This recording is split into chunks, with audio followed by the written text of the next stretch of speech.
Šoreiz ir izveidots neliels elektriskais slēgums, izmantojot ESP32 fotorezistoru kopā ar rezistoru, kurš veido spirguma dalītāju, un 4 8x8 gaismas diožu matricas. Attiecīgi matricu vadībai tiek izmantot šis ESP32 attiecīgi un MAX 7219 integrālās schēmas, kuras atrodas apakšā zem šīm matricām. Tātad attiecīgi šādu matricu displeju ir iespējams izmantot informācijas attēlošanā, kā šobrīd, piemēram, apgaismojuma un sprieguma nolasītā. Tūlīt mēs redzam, ka informācija arī mainās, mainoties fotorezistoru izejas spriegumam. Tātad fotorezistoru aptumšojot, mēs redzam, spriegums palielinās un tiek izvadīts uz displeju paziņojums, ka ir tumšs jeb dark.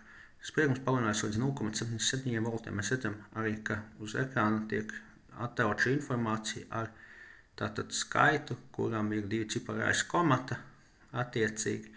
Protams, mainoties šim apgaismojumam, mēs redzam paziņojums un informācija uz displeja izvadītā arī mainās. Tālāk apskatīsimies, kā var izvadīt tātad tekstu, izmantojot Bluetooth attiecīgi virknes datu monitoru. Tajā nosūtot tekstu, tas tiks attēlots uz matricas, kā jūs redzat šobrīd, kā skrejošs teksts.